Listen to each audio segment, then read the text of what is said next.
The morning mist hung thick over the Seine River, concealing the silhouettes of dragon-headed ships as they silently glided through the water.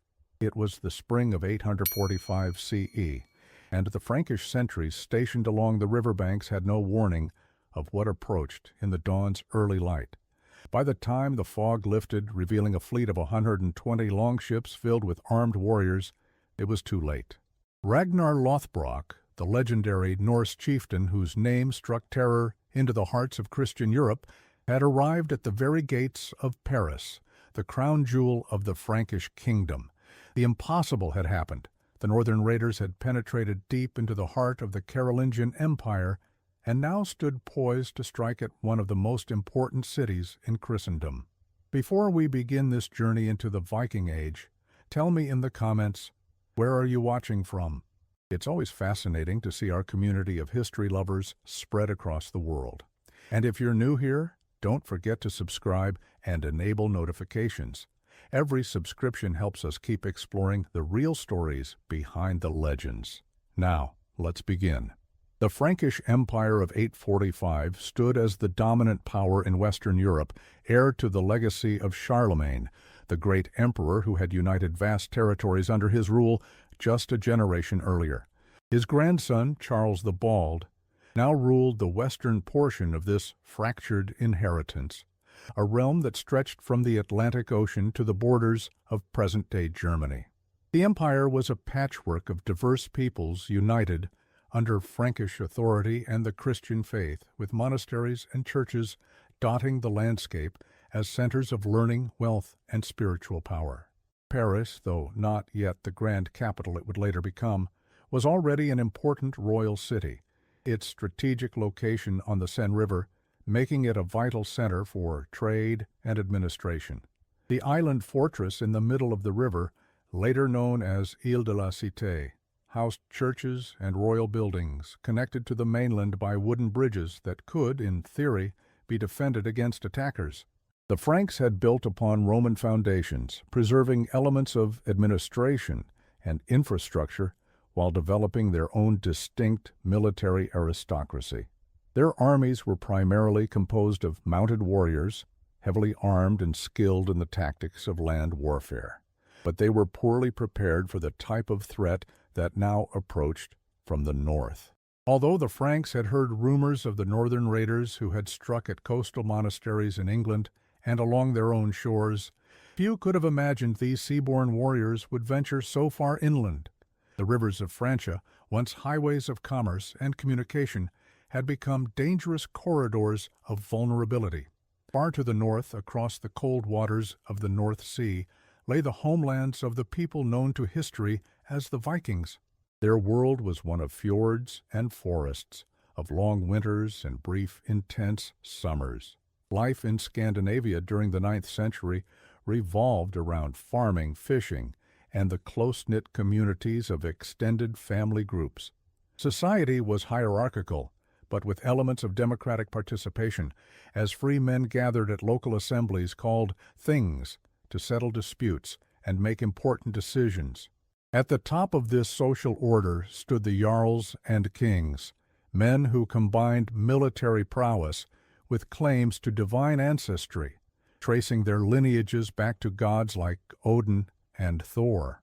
Among these northern peoples, one figure had risen to prominence through a combination of military success, strategic cunning, and perhaps a touch of the mythic Ragnar Lothbrok.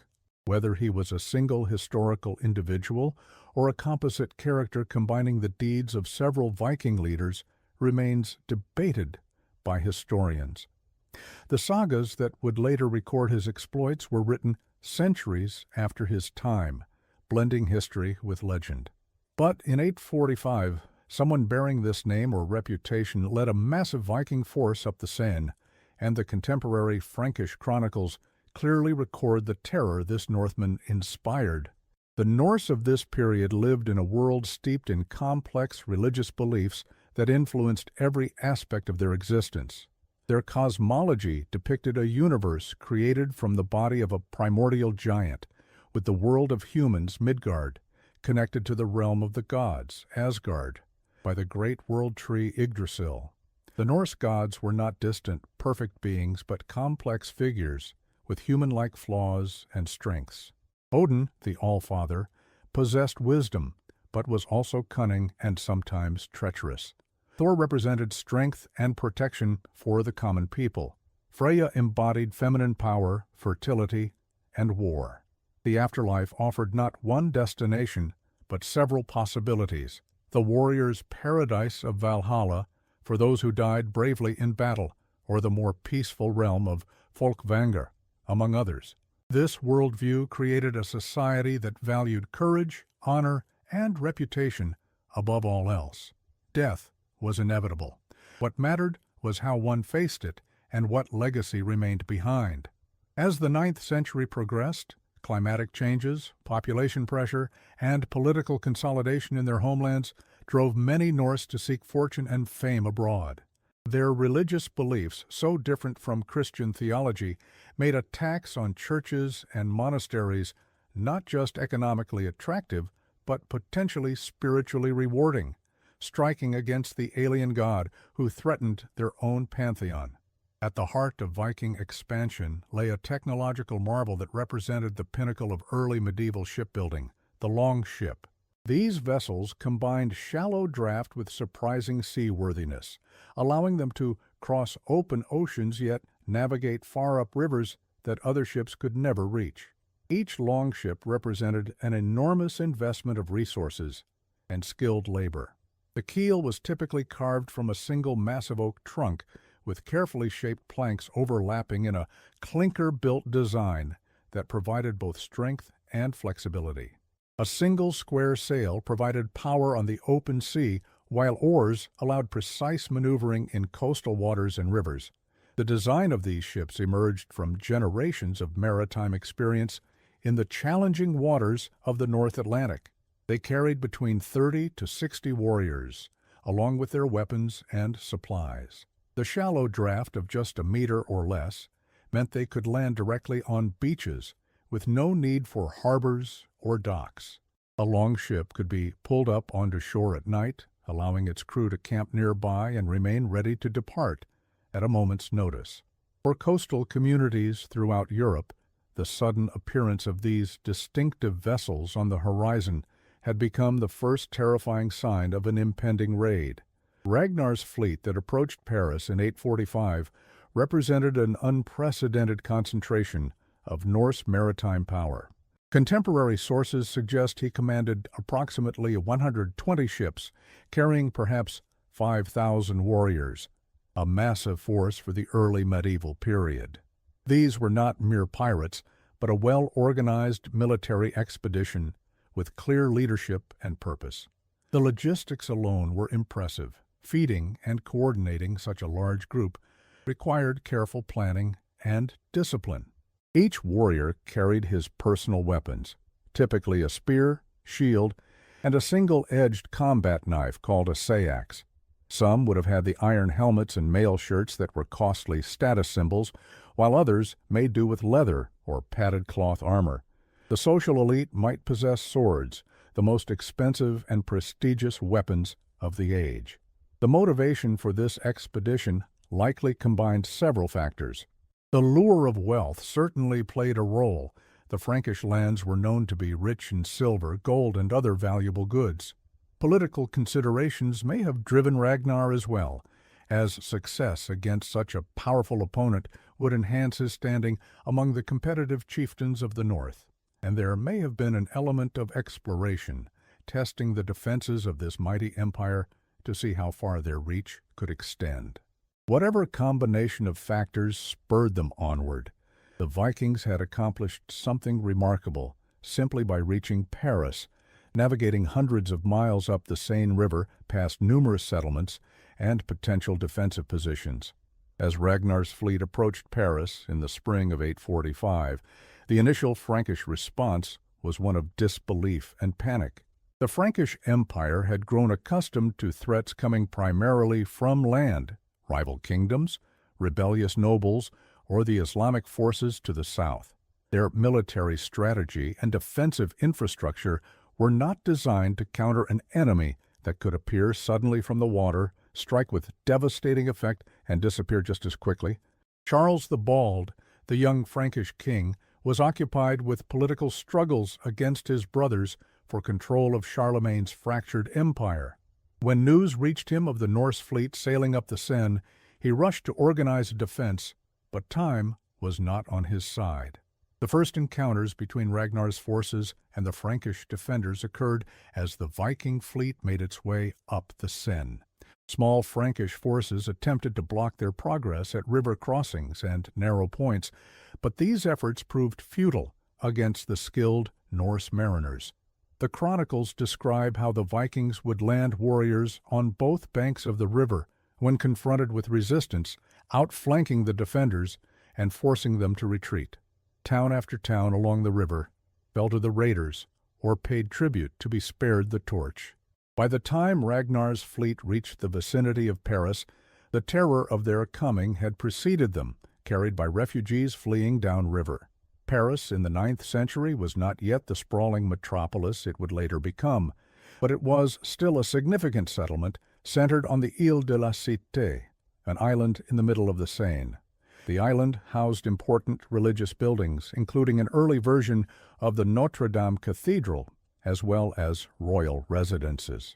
Settlements had grown on both the left and right banks, connected to the island by wooden bridges. These bridges should have provided a defensive advantage, as they could be destroyed to prevent enemy access to the island. However, the speed of the Viking advance seems to have caught the Parisians by surprise, leaving insufficient time for such preparations. The initial reaction of the Parisians to the sight of dragon-headed ships appearing on the river must have been one of absolute shock.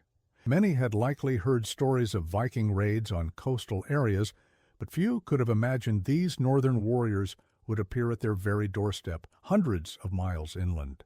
The psychological impact was devastating. Contemporary accounts describe people fleeing the city, abandoning homes and possessions in their desperation to escape. Religious leaders interpreted the attack as divine punishment for the sins of the Frankish people, a theme that would recur throughout the Viking Age as Christian communities struggled to make sense of the calamity that had befallen them. The Franks had two significant disadvantages when facing the Vikings. First, their heavy cavalry, the elite of their military, was of limited use against an enemy that could simply retreat to their ships when confronted with superior force. Second, the Frankish territories were divided by internal political conflicts, making it difficult to coordinate an effective response. The defenses of Paris itself were inadequate for the threat they now faced.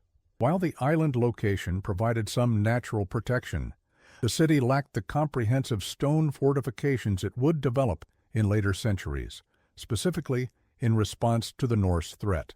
As Ragnar's warriors disembarked from their ships and prepared to attack the city, the cultural collision between Norse and Frankish worldviews became starkly apparent.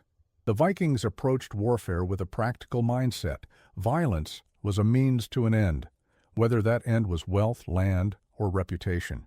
They had no particular animosity toward the Franks as a people, but they recognized the value of creating terror. Intimidation could lead to surrender or tribute without the risk of actual combat. The Franks, by contrast, viewed the Norse not just as military enemies, but as religious and cultural outsiders, pagans and barbarians, threatening the very foundations of their Christian society. The chronicles tell us that some Frankish forces, likely local levies and the household troops of nearby nobles, attempted to defend Paris. These efforts proved futile against the experienced Viking warriors. Ragnar's men had developed tactics specifically for raiding settlements, striking quickly, controlling key access points, and using the threat of fire to force compliance. Archaeological evidence from other Viking raids shows they would typically secure a defensive position, often using existing structures or natural features from which they could conduct operations against the surrounding area. This methodical approach stands in contrast to the popular image of berserker warriors in mindless frenzy. The Vikings were calculating in their violence, using fear as a weapon. When Charles the Bald finally arrived near Paris With a hastily assembled army, he found a situation already spiraling out of control. The city had been partially sacked, with several churches burned and looted. The Vikings had established defensive positions that would make a direct assault costly. Contemporary accounts suggest Charles faced internal division among his advisors. Some urged immediate attack regardless of casualties, while others counseled negotiation. Practical considerations ultimately prevailed. The Frankish forces were not prepared for the type of combat the Vikings excelled at, and Charles needed to consider the broader political context of his struggling realm. A devastating military defeat could encourage his brothers to renew their challenges to his authority.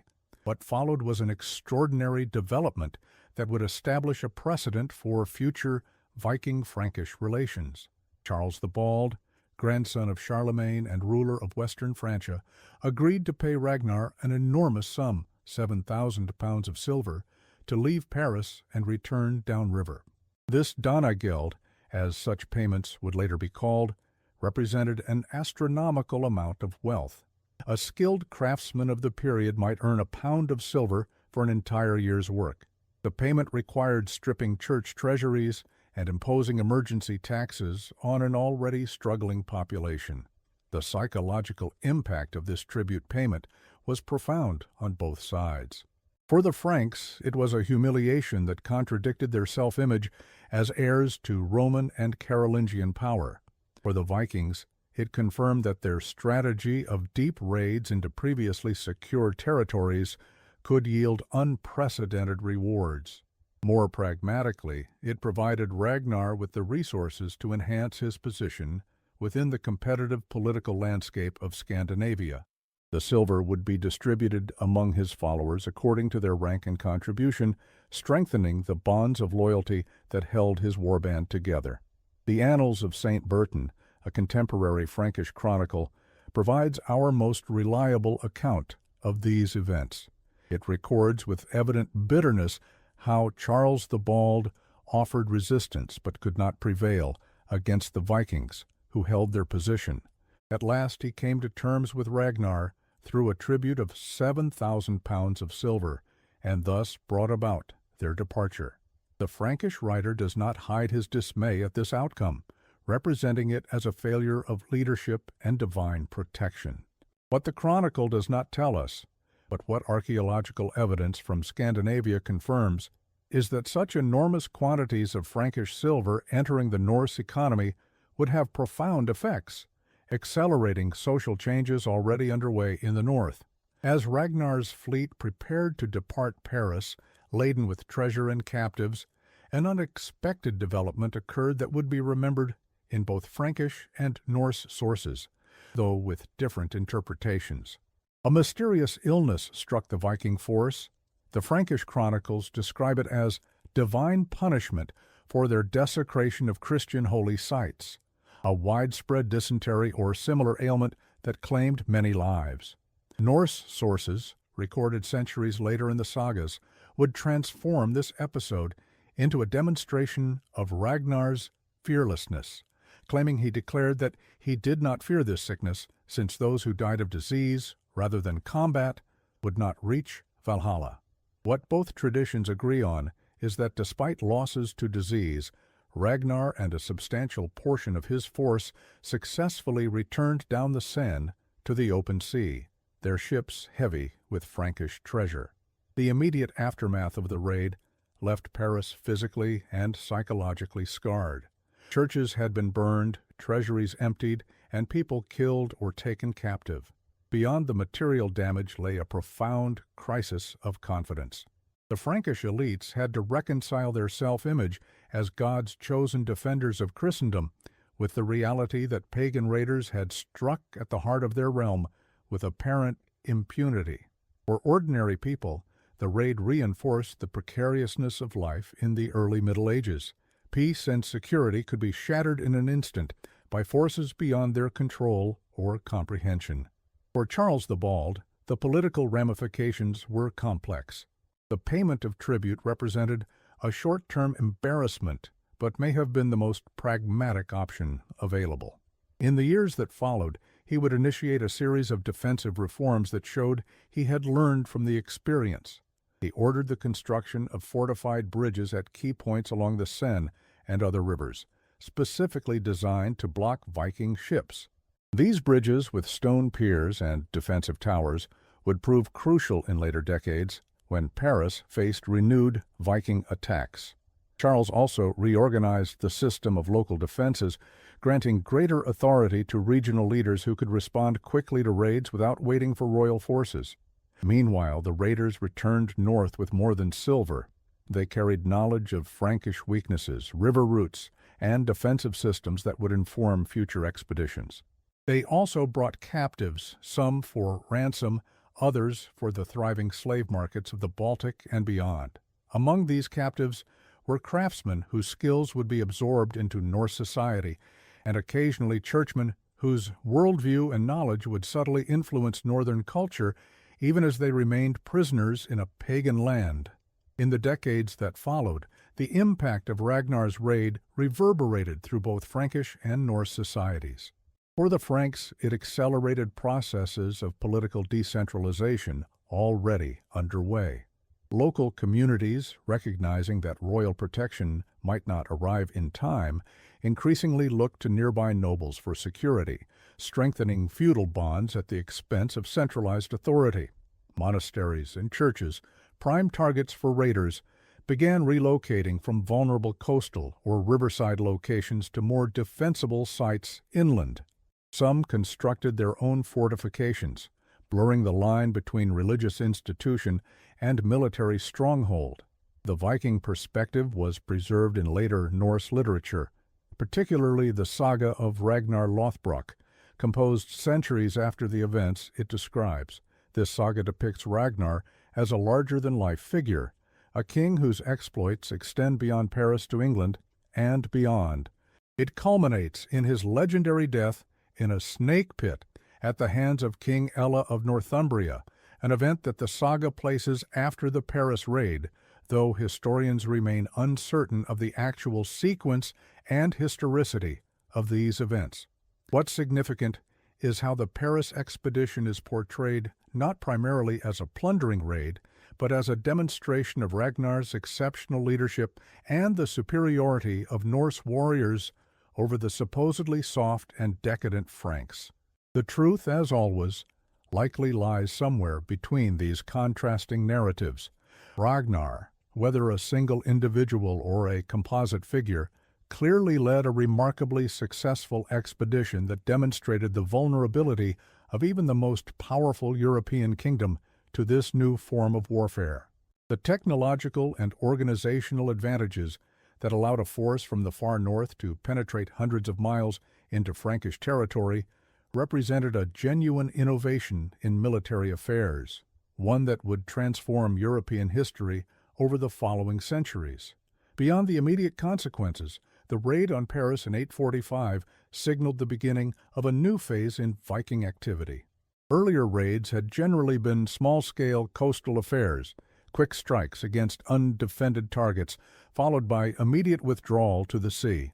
Ragnar's expedition demonstrated the potential for larger, more ambitious operations that could strike deep into the European heartland.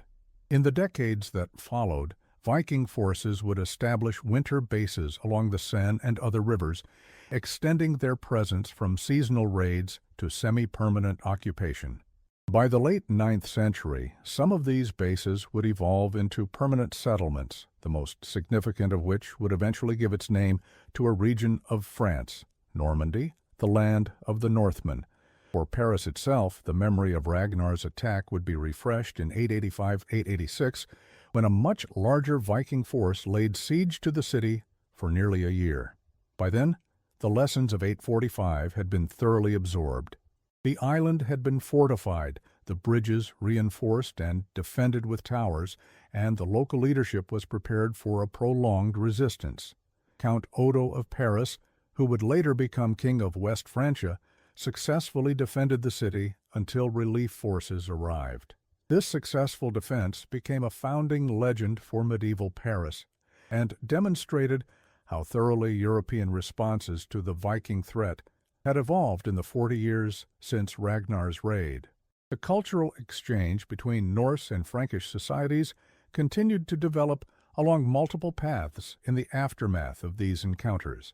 While initially characterized by violence and extortion, the relationship gradually evolved to include trade, diplomatic exchange, and eventually significant cultural and religious assimilation. By the early 10th century, Norse settlers in what would become Normandy had begun adopting Frankish customs, language, and eventually Christianity. Within a few generations, their descendants would be virtually indistinguishable from their Frankish neighbors in all but name and certain legal traditions. Ragnar himself passes from reliable history into legend after the Paris raid. According to Norse tradition, he would meet his end in Northumbria, thrown into a pit of venomous snakes by King Ella. This execution would supposedly inspire the great heathen army led by Ragnar's sons to invade England in 865, beginning a new chapter in the Viking Age. Whether this connection between Ragnar of Paris and the later invasion of England represents historical fact or narrative convenience remains one of the many uncertainties surrounding this enigmatic figure. The symbolic significance of the 845 raid extended far beyond its immediate military and political impact. For medieval chroniclers looking back on these events, it represented a pivotal moment when the ordered world created by Charlemagne began to unravel in the face of external threats and internal divisions. The Vikings became, in Christian European imagination, instruments of divine judgment, a punishment visited upon a sinful society that had strayed from righteous paths. This theological interpretation helped communities make sense of their suffering while reinforcing the authority of religious leaders who positioned themselves as intercessors capable of restoring divine favor. In Norse memory, preserved through oral tradition before being committed to writing in the 12th and 13th centuries, the Paris raid became emblematic of their ancestors' exceptional courage and prowess. These stories served important social and political functions in medieval Scandinavian societies, where powerful families traced their lineages back to legendary Viking heroes. The semi-mythical Ragnar became a symbolic ancestor whose exploits set a standard against which later leaders would measure themselves. His raid on Paris represented a high watermark of Norse power and daring, penetrating to the very heart of European civilization and extracting tribute from the descendants of Charlemagne himself. Archaeological evidence provides a material dimension to these textual accounts. The enormous quantities of Frankish silver paid in tribute and plundered from churches entered the Norse economy, where much of it was melted down and transformed into jewelry, ingots, or hack silver, cut pieces used as currency by weight. Hoards of such silver have been discovered throughout Scandinavia, with scientific analysis confirming the Frankish origin of the metal. This influx of wealth accelerated social stratification in Norse society, as successful raiders and their families accumulated riches that translated into political power. The economic consequences rippled outward, stimulating trade networks that connected Scandinavia more closely with wider European and Middle Eastern economies. As the 9th century progressed toward its final decades, the nature of Viking activity gradually shifted. Initial raids gave way to larger expeditions with territorial ambitions. In England, the great heathen army would transition from raiding to settlement, establishing the region known as the Danelaw across much of eastern and northern England. In Ireland, Norse trading posts like Dublin evolved into kingdoms that played significant roles in local politics.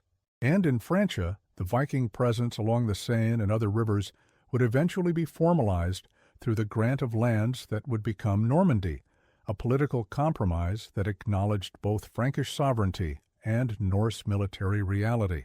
By the late 10th century, the Viking Age was entering its final phase. The Scandinavian homelands themselves were undergoing profound transformations, with the gradual Christianization of Denmark, Norway, and Sweden undermining the cultural and religious distinctiveness that had characterized the earlier Viking raiders. As Norse societies developed more centralized kingships and integrated into European diplomatic, economic, and religious networks, the conditions that had produced the great raids began to fade. The descendants of the men who had followed Ragnar to Paris were increasingly likely to be farmers, merchants, or professional soldiers serving Christian kings, their connection to their pagan ancestors growing more distant with each generation. Yet the legacy of Ragnar's raid on Paris would endure in European consciousness, preserved in chronicles, sagas, and folk memory. It represented a moment when the familiar world had been turned upside down, when the supposedly invincible defenses of civilization had proved vulnerable to warriors from beyond the edge of the known world. For medieval Europeans, it became a cautionary tale about the fragility of order and the consequences of disunity. For later Romantic nationalists of the 19th century, it would be reimagined as an epic clash between civilization and barbarism, or alternatively, as a heroic assertion of Northern European vitality against decadent Mediterranean influences. In our own time, the events of 845 continue to fascinate because they represent a genuine turning point in European history, a moment when established powers were forced to reckon with an unexpected threat that operated according to unfamiliar rules. The Vikings under Ragnar exposed vulnerabilities in the post-Carolingian order that would ultimately accelerate the development of feudal society, with its emphasis on local protection and personal bonds of loyalty. The defensive measures implemented in response to these raids, fortified bridges, urban walls, local militia systems, would reshape the physical and institutional landscape of medieval Europe. The Paris that survived Ragnar's raid would grow into one of Europe's great cities, its island core still visible in the urban geography of the modern metropolis. The Seine that once carried dragon-headed ships to its gates now flows peacefully beneath ornate bridges that evolved from the defensive structures Charles the Bald ordered, built in response to the Viking threat. And in the popular imagination, Ragnar Lothbrok remains one of the most recognizable symbols of the Viking Age, a figure whose historical reality may be elusive, but whose legendary exploits continue to represent the daring, mobility, and cultural distinctiveness of the Norse at the height of their expansion. As the last longships disappeared around the river's bend in the spring of 845, the Parisians who cautiously returned to their damaged city could not have known they were living through events that would be remembered more than a millennium later. For them, the raid was an immediate catastrophe. Homes destroyed, treasures lost, loved ones killed or taken captive. The silver paid to Ragnar represented years of community wealth, accumulated through generations of labor and devotion, now carried away to distant northern shores. Yet in meeting this unprecedented challenge, the people of Paris and the Frankish kingdoms began an adaptive process that would ultimately strengthen European society against external threats. The fortifications, organizational reforms, and tactical innovations spurred by Ragnar's raid and similar Viking incursions would provide models for medieval defensive systems for centuries to come. The final irony is that the descendants of these feared raiders would themselves become integrated into the very societies their ancestors had terrorized. Within a few generations, the Norse settlers of Normandy would not only adopt Christianity, but become its zealous defenders, eventually launching the first crusade to the Holy Land. The cultural synthesis that emerged from this collision of Norse and Frankish worlds would produce some of medieval Europe's most dynamic and innovative societies. The Norman conquest of England in 1066, which would fundamentally reshape English language, law, and society, represents a distant echo of Ragnar's longships appearing on the Seine, northern warriors once again projecting power far beyond their homelands, but now wrapped in the mantle of Christian legitimacy rather than pagan terror. Today, as we look back across the centuries at those dragon-headed ships emerging from the morning mist, we can appreciate the complex historical forces that brought Ragnar Lothbrok to the gates of Paris. Not simply a tale of violence and plunder, it represents a crucial moment in the ongoing exchange between cultures, the adaptation of societies to new threats, and the gradual integration of seemingly incompatible worldviews into new syntheses. The shocked faces of Frankish observers watching Norse warriors disembark at the heart of their realm witnessed not just a military disaster, but the beginning of processes that would transform both their world and that of their unexpected visitors. In the long flow of European history, Ragnar's raid marks one of those pivotal moments when established patterns are broken and new possibilities emerge, a reminder that even the most secure civilizations remain vulnerable to unexpected challenges from beyond their horizons.